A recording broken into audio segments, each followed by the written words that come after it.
Well, welcome to the webinar, everyone. Another Wednesday, another Lunch and Learn. This one's a little unique. We're going to do a customer Q&A, your questions answered. In reviewing all the questions that we got, and there were a lot of them, we tried to pick some questions that would be universal. Questions that were something that would apply to everyone and anyone, and questions that we get, just on a regular basis from a lot of folks that were interested in certain aspects of what's going on in the world of nutrition. So if your question was not one of those chosen, we have an avenue to get those answers. We have a customer advocate line. We have info@idlife.com as an email address. I encourage you to, send those questions in and get your answers because, I won't always have the opportunity to address them in forums like this, but I wanted to make sure that at least today we covered some of those questions, and I'm pretty excited to jump right in and start talking about some of them. One of the first ones is this: what is clean eating?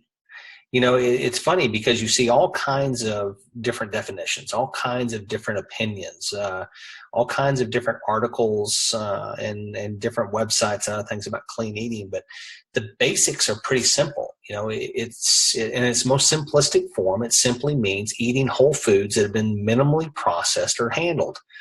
One of the things when asked this question, which I actually get asked a lot, is I always tell them, if you grew up and on your grandparents' table you ate the food, chances are good it is something that would be clean, something that your grandparents ate. So yes, I grew up with a grandmother who had a cast iron skillet. Everything was cooked in that cast iron skillet. Yes, and most of it was fried. Not necessarily proud of it, but I loved my grandmother's cooking, and I wish I still had that cast iron skillet because everything that came out of it tasted amazing. But the interesting aspect of it was, even as unhealthy as that was, everything was real food. She cooked it from scratch, and all of that was real food, and that's what this is about. It's all about whole food. So what do I mean by that? Well, the first aspect of what it is it's kind of the vegetables. It's no preservatives. It's lean protein. It's whole grains. It's no artificial ingredients. It's healthy fats. Fats can be healthy, and it's fruits. It really is simple when you're talking about clean eating. It is, shopping on the outside of the grocery aisle. It is, paying attention to what you're consuming. It is avoiding the boxes, bags, jars, and cans. But the reality is this: so many people have a question about what is or is not clean eating. It is still amazing to me that people have that question, but the reason why they do is this thing right here.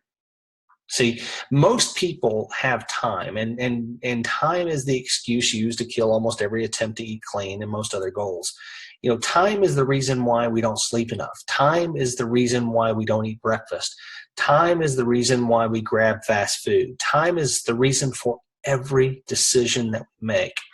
Next time we use time as the excuse of why we're doing something, I've always said what we should have is kind of a bank concept. You have money in the bank, and when you take money out, your balance goes down. But imagine if imagine if you use that same bank concept and it was your time on earth. We all have a life expectancy. We all have a day that is destined on which we will no longer be on this earth. And what happens, what if we actually had the ability to show every time that we try to save some time, the 5 minutes that we're saving by making this rash decision, it cost us 10 minutes on that life expectancy. So imagine that. Imagine that, yes, you got 5 minutes back, but you withdrew 10 minutes to get the 5 minutes that you wanted right now. Is it really worth it? These are the types of decisions that we're making on a regular basis. When we're talking about clean eating, it is the same thing. I hear it all the time. I don't have time to cook from scratch. I don't have time to cook at all. I've got to be here. I've got to be there. Time is just the excuse. The excuse is the reason why we don't do a lot of things. The reality is we have to make the time. It's almost like our health. I mean, most people will wait until something breaks or something goes wrong before they focus on their health. The reality is a lot of people don't get a second chance. A lot of people don't get that time. A lot of times the one point at which they find that they actually have a health related issue is the time that, ended up being the last minute on earth. So stop using the time as the excuse and find the time. It is time to learn how to cook again.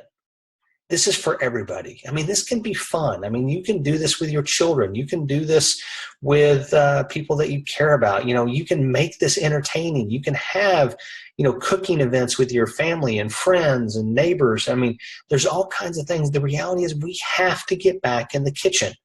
We have to understand what it means to actually buy whole foods and cook them from scratch. I mean, we are living in a time where you could literally Google anything and find out different ways to cook things in a healthy way. I mean, there are countless ways to get in there and cook things and find things. You may not like what you cook. It may taste awful, but you know what? You try it. And all I can say is keep trying till you find something that you like. Because one of the biggest issues right now that we have is this, people, when they get ready to cook, they're choosing the stuff on the right rather than the stuff on the left because of time. The reality is the stuff on the right is originally designed from the food on the left. The problem is it has been processed. It has been preserved. Artificial ingredients have been added to it. There's all kinds of unhealthy additives that have been put in it to keep it so that it can stay on the shelf for years. Yes, years. You can't take a vegetable, you can't take a fruit, something that you stick in your refrigerator and in a week has gone bad, and think that you can take that same thing and put it in a can and it has the same effect, even though it's been sitting on a shelf for months, if not years, and somehow you're getting the same nutrients out of it. The reality is this. If the recipe calls for a canned anything, try to figure out how to make it from the original source. The whole idea behind clean eating is simply by going back to nature, going back to what grandma taught us, going back to, what was on grandma's table. Yes, it took her a long time. Yes, she loved cooking for us.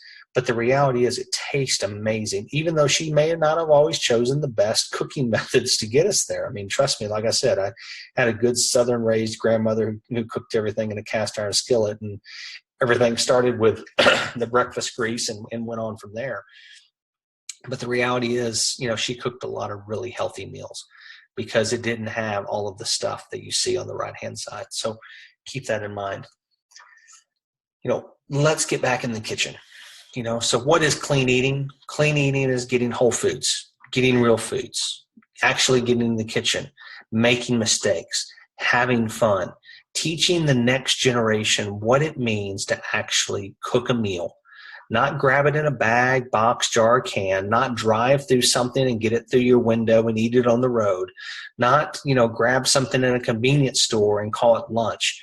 No, it means actually getting in the kitchen, using a pot and pan, using a spatula, actually using a knife and cutting it on a cutting board, and learning what it means to actually cook something from scratch. So to the person who asked the question, what does it mean to eat clean, or what is clean eating?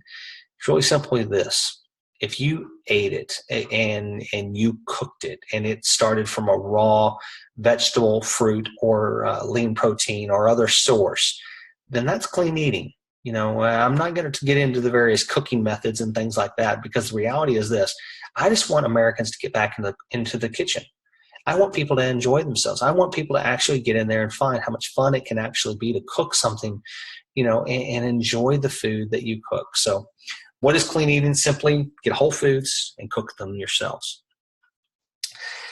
Another question, and this one is kind of IDLife specific, which, I didn't necessarily like, but it was a question that was very consistent in the number of questions that I got, so I figured I would address it. What is the most important product IDLife sells other than ID Nutrition, and why? And this is a tricky question. As someone who has been around since IDLife was founded, as someone who has a hand in the formulation and creation of a lot of these products, it's really hard for me to pick just one. But The reality is all of them have some benefit. All of them are, kind of my favorite for a different reason. I mean, everything from the shake to the skincare to the protein bars and other bars that we sell, to the appetite chews and lean product, to the energy products and the kids products and the pre and post workouts. But two kind of stand out. What I've always referred to as our number 2 product, or 2A and 2B, and that is our hydrate formula and our sleep formula. And the reason why I've always chosen those two, other than obviously ID Nutrition, which is the staple on which everything IDLife is built upon, is quite simple. When you're talking about hydrate, 1/3 of Americans' primary source of hydration is some form of soda, some form of regular or diet soda. That is what they drink from the time they wake up to the time they go to bed. In fact, the average person that's drinking regular soda is drinking 4 to 6 of them a day. And the amount of sugar and other ingredients that are being consumed is something that we have covered on multiple of these presentations. And I would encourage you to go back and watch, especially the one that we did on sugar, salts, and fats. It'll tell you what the effect is on the body for making those choices. But the reality is this: when you're talking about a hydrate formula that we've created, the reason why it was created is because a 12-ounce soda is 40 grams of sugar, and which is 10 servings. That's right. And the average, female should be consuming 6. The average male should be consuming 9, no more, according to the American Heart Association. So one soda, you've already exceeded your complete daily allotment of sugar intake just by choosing one. And I just told you that the average person that drinks regular is drinking 4 to 6 a day. So that's 4 to 6 times the amount that they should be drinking in an entire day. But the sports drinks, the average one is 36 grams of sugar. That's 9 servings. And what's amazing to me is we give these to our children before a game. We give them to them during the game. And then we give it to them after the game. And what we've done is we've loaded them up with 5 times the amount of sugar that they should have in an entire day. And then we argue and yell at them for not sitting down and shutting up on the drive home. You give anyone 5 times the amount of sugar they should have in a given day, and they're going to be kind of hyper. They're going to be kind of worked up. But the unfortunate part is we do that on a weekly basis. So the reason why I love our hydrate formula is simply because it avoids all these sugary beverages. It improves energy levels, and it replenishes those lost nutrients. One of the things we say is it's all the benefits of the Gatorades, Powerades, and vitamin waters of the world with no sugar. Safe for all ages, and it's packed with over 400 milligrams of electrolytes. So, what is the best product other than ID Nutrition? I call this, product 2A. It is our hydrate formula, and I highly recommend it to anyone, and especially the grape formula, which just tastes amazing. I can't believe how well that turned out. Product 2B, or what I would call the second product, if you will, deals with an issue that is probably the leading cause of disease in this country. 75% of Americans struggle with getting adequate sleep. 75%. That means every night, 3 out of 4 people are struggling with their sleep cycle. And that's causing all kinds of disease patterns. But here's the biggest issue. 50% of American teens get at least 2 hours less sleep than recommended every single night. Our teenagers aren't sleeping anymore. A lot of that has to do with smartphones. A lot of that has to do with their addiction to those smartphones and the fact that every time it beeps, buzzes, jars, or makes a sound, they have it, within 3 inches of their head, and they're waking up and they're responding to it. But the reality is this is a huge issue in this country, and the lack of sleep is causing all kinds of issues. One of the examples is this: 36% of Americans drive drowsy every day. So think about that next time you're on the highway. Think about that time you're going 70, 75, or if you're like some people, 85, 90 miles an hour down the highway, and you think 1 in 3 people are driving drowsy. Not necessarily at their full attention level, not necessarily paying attention to what's behind them, beside them, or in front of them, not necessarily with their full attention on what it is they're doing, but yet we're going at a high rate of speed. You want to know why there's so many traffic accidents every day? Other than use of cell phones and texting and talking while we're driving, drowsiness is one of the leading causes of accidents in this country. It's something that is affecting every single one of us, either in a positive or in a negative way. And this is something that we deal with. This is a danger to us. Even if we don't suffer from it, it's something that we have to be aware of and something that needs to be taken care of. The other issue with lack of sleep is this wonderful little thing right here. And if you're not familiar with the ghrelin-leptin hormone issue, then you need to be, because the reality is this: when leptin is up and ghrelin is down, basically that means we're hungry. Okay, and if ghrelin is up and leptin is down, that means, hey, we're full, we're satisfied, we're all good. What happens when we lack sleep is this: the ghrelin hormone is out of control. It's a T-Rex. I mean, it's ready to eat anything it sees, and the leptin is asleep. It's tired. It didn't get enough sleep the night before, so it's just asleep, which means the ghrelin one, it takes over, which basically makes us these wonderful little pigs at the trough. I mean, we overeat. This is what gets us into trouble when, we get the belly that's extended and we feel like we've eaten too much and we put ourselves into food comas. This happens when we lack sleep. So as a result, one of my favorite products we have, what I call the 2B, if you will, formula, is our sleep product, because it's non-habit forming. It helps you fall asleep easily, sleep soundly, and wake refreshed. It helps take care of a lot of the issues. I mean, we have 65 million people in this country that take a prescription sleep aid every night. We have over 100 million people that buy over-the-counter sleep aids and use them on a regular basis. That's roughly, 75% of the population is dealing with these issues, and you have over half the population that is using an addictive sleep aid every single night. And the problem with the addictive sleep aids is they stop the body's natural production of melatonin, which results in an addiction to the sleep aid, because if you ever try to stop, then you go into an insomnia state, and then you also roll right back into using the prescription and or over-the-counter drug. So, to answer the question, what is my favorite product beyond ID Nutrition, or what is the best product IDLife has, I would have to say, the answer is either hydrate and or sleep, because both of those products address a severe issue that we have in this country that are both leading to one of the biggest epidemics that we have in this country, if not pandemic, which is the obesity issue that we have in this country, with 75% of our American population being overweight and 1/3 of our children being overweight, which is improper hydration and lack of sleep. So there you go. Now, this was an interesting question.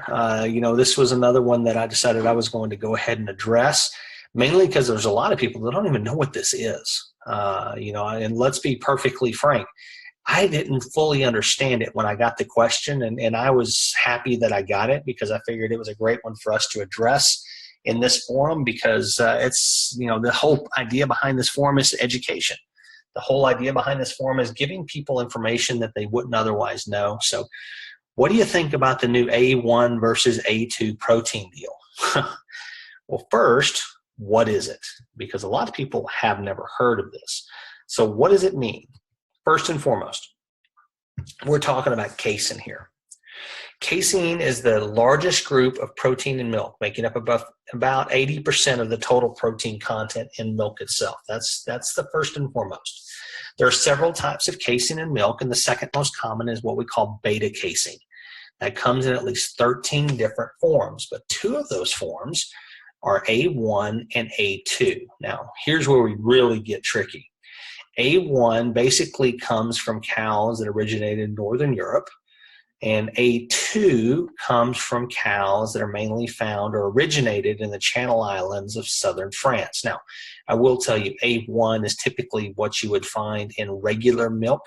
A2 is a new specialized kind of milk that has began being marketed mainly in Europe, but starting to find its way into the U.S., starting out in California, and has started to spread its way to various other states within the United States. So regular milk contains both A1 and A2 beta casein, and A2 milk contains only A2 beta casein. So, just realize that is teeing it up. So what we're talking about right now, the A1 versus A2 protein issue, if you will, is all about milk. What is beta casomorphin 7? Well, you have to know that if we're going to talk about the A1, A2 issue, because BCM7 is an opioid peptide released during digestion of an A1 beta casein. Now, why is that important? Well, because the reason why regular milk is argued to be less healthy than A2 milk is because it contains BCM7. So if you don't understand what it is, and if you want to learn more about this issue, then that's what you're going to search, BCM-7 or beta-casomorphin 7, and you'll learn more about the issue. So studies attempting to find BCM7 in the blood of healthy adults after drinking regular milk have been unsuccessful. So see, the whole concept or the whole scientific argument is that this BCM7 is what causes all of the problems and why A2 milk is better than A1 milk. But the reality is even people that have recently drank regular milk, when their blood was tested after consumption, they were not able to find BCM7 in the bloodstream of those adults. Now, they did find some in infants, but they have not been able to locate any in any of the studies that I was able to find in adults. And of course, it has been extensively tested, but its health relevance remains scientifically unclear. No one at this point can scientifically say without question that BCM7 is harmful, helpful, or indifferent to the human anatomy. So even though the whole A1, A2 issue is all revolving around this BCM7 issue, it's still inconclusive. So what is the takeaway? Well, the takeaway is this. People with lactose intolerance self-report feeling better after consumption of A2 versus regular milk.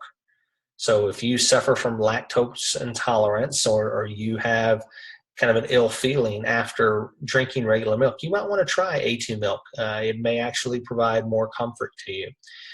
Secondly, scientific studies have been unable to verify any reportable evidence of A2 milk being more healthy. That's just the fact. If you feel better drinking A2 versus regular milk, great, keep drinking it. I mean, the whole idea behind here is not to provide you a, this is better than that type answer. The whole idea behind here is to provide you an education so that you can make a self-informed decision on your buying decisions.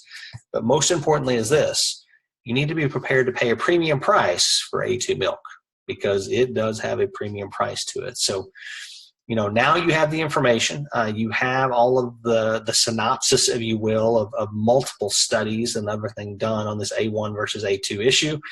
And the way that it came out was, just buyer beware of the issues, the lack of evidence behind some of the marketing claims, and the fact that if it makes you feel better, then great, keep drinking it. And if you don't see a difference, then regular milk may be just fine for you. All right. What are some of the most common foods that are perceived to be healthy when in reality they aren't? Last week we did a presentation and I got a ton of questions about last week. I mean, some of them were, does the food industry intend to deceive? Was this an intentional attempt to deceive folks? Were they trying to fool people without reason? The reality is, marketing teams are basically put together, and the whole concept behind what they market to you in the food product line, especially in processed foods, is to get you to be convinced that you're making a good decision and to help you buy their product, to get you addicted to their product, to get you to believe that you've made a proper decision so that you feel good about the decisions you made. I mean, obviously, but this question I thought went to a different level, and I thought it was an opportunity for us to recap some of the stuff from last week if you missed it, because there's a lot of things out there that are perceived to be healthy when in reality they simply aren't, and I think it's worth mentioning again, and I wanted to address some of those. Let's start out with the first one. Light versus regular. Man, I mean, I cannot believe how many people fall for this one.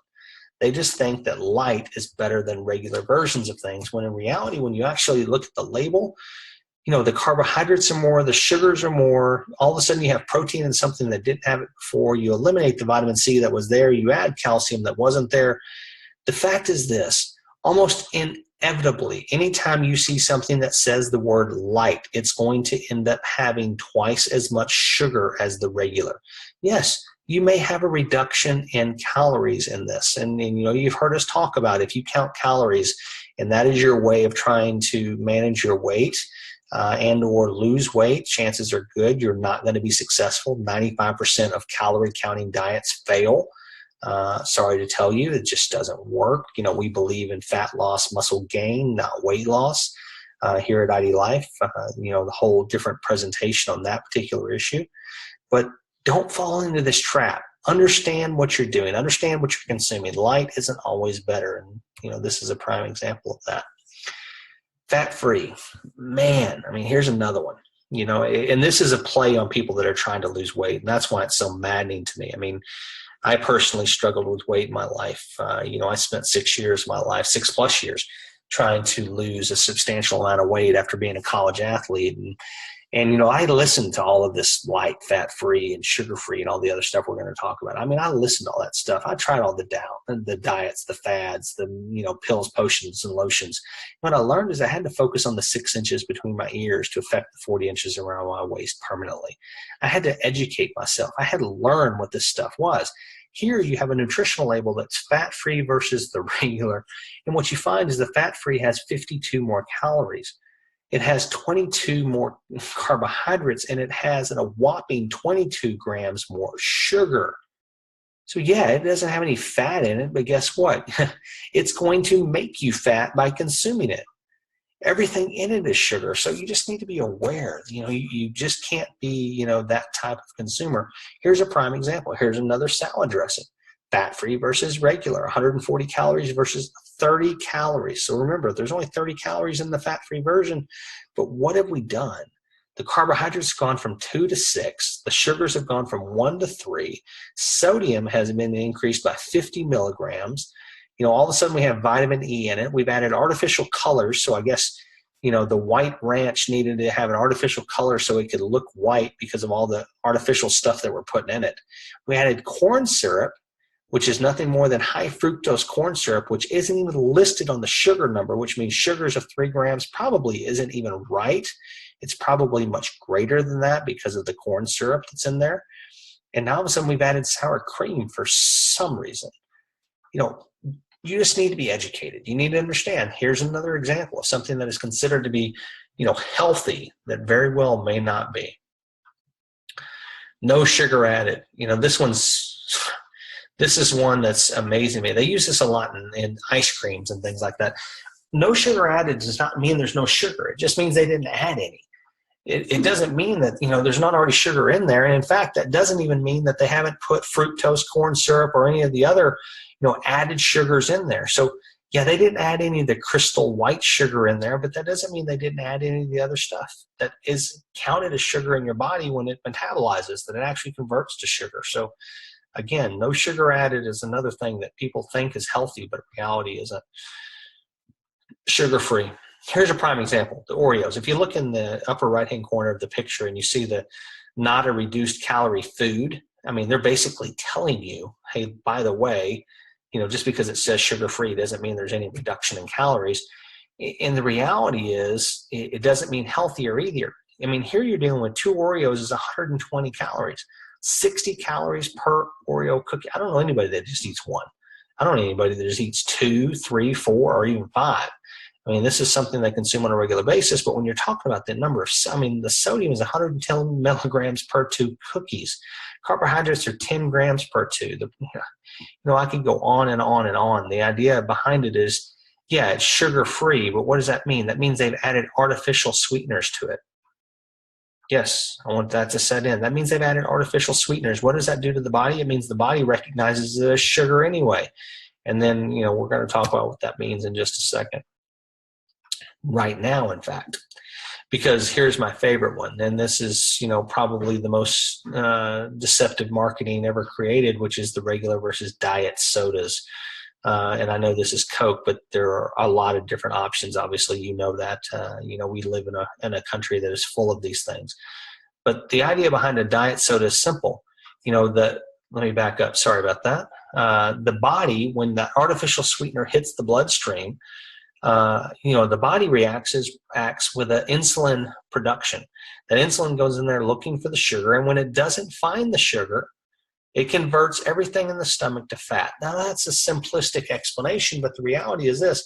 Every time we eat these foods that have these artificial sweeteners, and we think that we're doing this because the calorie number is down and it's helping us and it's healthy, the reality is the body is actually, fighting against us. The body is actually saying, look, I didn't find the sugar, so I'm just going to convert everything to fat, retain everything, because I got to get rid of all this insulin in the bloodstream. And that's what I do when I don't find the sugar that I'm looking for. So the reality is a lot of these artificial sweeteners, these diet drinks, these sugar-free items that that are marketed for these folks that are, seriously trying to lose weight, seriously trying to do what's best for themselves and their family members, really trying to make the right decisions. It's just, it's just deceptive with regard to how biometrically or biomechanically or how chemically our body is reacting to these things. I mean, it is making us sick, and we need to know that, and we need to understand what it's doing to our bodies, and we need to understand that it's also defeating our weight and weight management goals. So, what's an example of this? Somebody orders a hamburger and a diet soda. Well, the reality is what they just ordered was a hamburger and love handles. Because when the diet soda hits the bloodstream and the insulin is produced and there's no sugar to be found, then the body's going to convert that hamburger over to fat, and here come the love handles. So that's why 80%, and I want everyone to hear this, 80% of the people that drink diet soda are overweight. It has very little to do with the fact that they happen to be drinking diet soda because they're trying to do a diet. It just has something to do with the fact that the diet soda inhibits their ability to lose weight because of chemically how it affects the body and what it's doing to things. And probably the biggest one of the biggest new developments in marketing is the 100-calorie snack. This basically was just giving people permission to keep eating the junk food that they love, that have been created for them to create this addiction to it. Americans have an addiction to sugar. So this is another one of those things that is considered a healthy snack. A healthy item because it's only 100 calories. And for people that are counting their calories, this is something they go to. But what they don't tell you is the average person that is trying to lose weight will eat 3 to 4 of these 100-calorie snacks per sitting. That's right. Every time they grab the snack, they're eating 3 or 4 of these because the 100 calories is so small, it doesn't feed their normal consumption amount. So as a result, they're eating multiples of these 100 calories. But the reality is this, it's just giving people permission to keep eating the same addictive, non-healthy foods that they were eating in the first place. Whole grain, this is another one. You've seen everything about whole grain, people eating whole grains, but the reality is whole grain can sometimes be used deceptively, even though it could be healthier for you. The reality is this is, 2 different varieties of processed food where everything is equal. Everything is the same. The only difference is it has 20 milligrams more of sodium. That's right. Every ingredient, everything looks identical in these 2 products except for the sodium level, which is slightly elevated in the supposed healthier variety here. No artificial flavors, 100% natural. These are other two terms that are used to basically trying to trigger people to believe that they're eating healthy. And here's an example of something that has all of that. No artificial flavors in this wonderful fruit roll-up made up for kids. Even has information about, strawberry sensation and tropical tie-dye and cherry orange, using all these fruit names.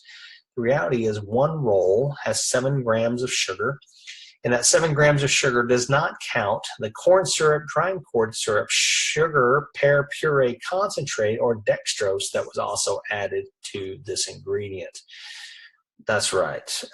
You are dealing with a product that probably has a lot more grams of sugar than the 7 that is labeled, because the corn syrup, dried corn syrup, pear puree, and dextrose does not have to be labeled until July of 2018, when for the first time you're going to get a clear picture of how much sugar is actually in these things, when the new label that requires added sugars to be labeled.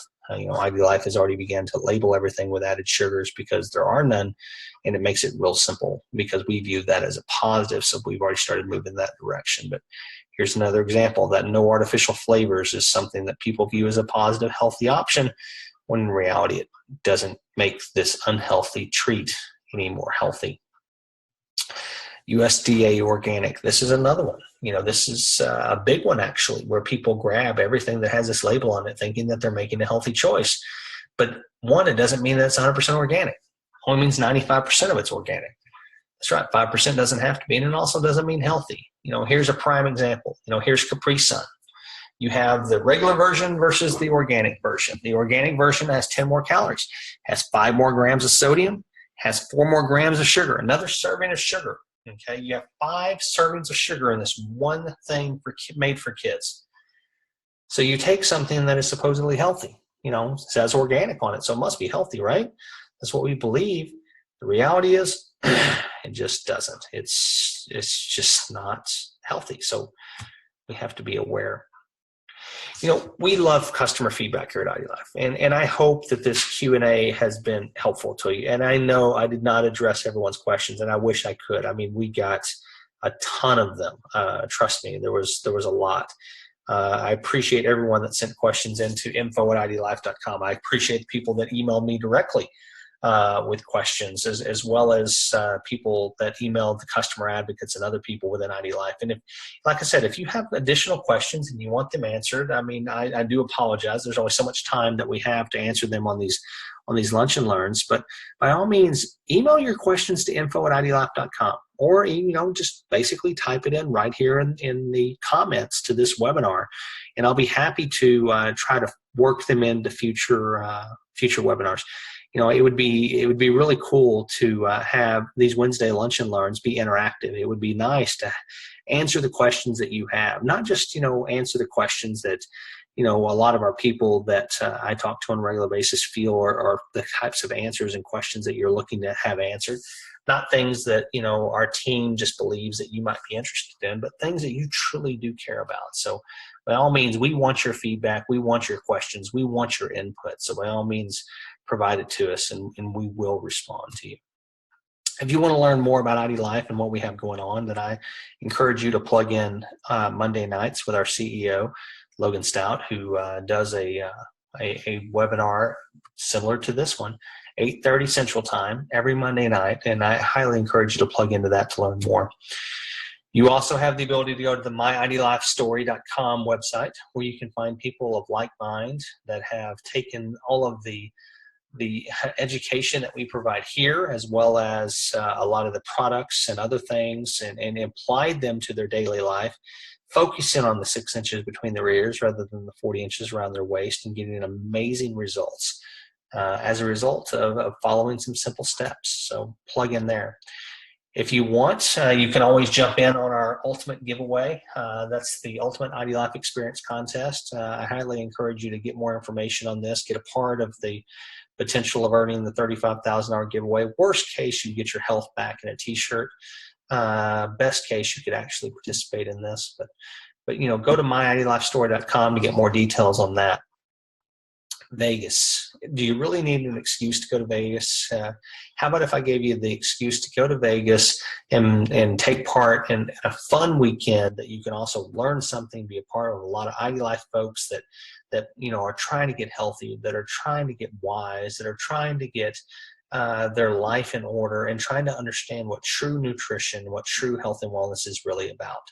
So, I would highly encourage you to, if you have those aspirations and want to learn more, plug in. September 15th through the 17th in Vegas. We're going to be at the Planet Hollywood, learning all about those things and having a good time. Let's be real, it's Vegas. Like I said, you don't need an excuse. Just show up and plug in, and we'll be there to support you. Next week, we're going to tackle an issue that affects a lot of people in this country. A few weeks ago, we did understanding the link between heart disease and diet. And next week, next Wednesday, we're going to tackle the hard one. We're going to understand the link between diabetes and diet. And this one is going to be tough. This is one where there's a lot of people out there that are suffering with this disease. There's a lot of people that have this disease or have the precursors of this disease and don't even know it. And next week, we're going to address this head on. Yes, we're going to talk about sugars. Yes, we're going to talk about fried foods, processed foods. We're going to talk about fast foods. We're going to talk about a lot of the things that is causing a pandemic in this country of diabetes. Most importantly, we're going to talk about why 68% of diabetics die of heart disease. So next week, it's going to be one of those deep subjects. It's one of those ones that a lot of people need to hear about. A lot of people are affected by this. And if you're on this webinar, you know somebody or you have a loved one that is affected by diabetes, and I highly encourage you to plug in, because this webinar will, in fact, give them the information they need to understand what's happening to them, why it's happening, and what they can do to get off the diabetic track. So let's talk about that more next week. So until next Wednesday, I look forward to continuing this process of these Wednesday Lunch and Learns. On behalf of IDLife, this is Mark Bennett. Until next time, thanks for being here.